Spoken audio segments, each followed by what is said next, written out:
All right, if H is the number of hours of recorded programs she had not yet viewed by the end of Friday, which the following intervals represent all the possible values of H.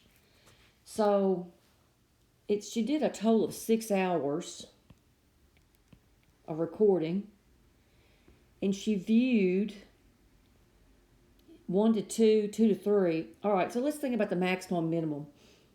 The minimum values for H would be 6 minus, well, the minimum values are 1 plus 2. I'm talking about this 1 and this 2. So 6 minus 1 plus 2, which is 3. And your maximum, that would be 6 minus 2 plus 3. 6 minus 5 is 1. So H can be anywhere in between and including a 1 and a 3. So that's answer E.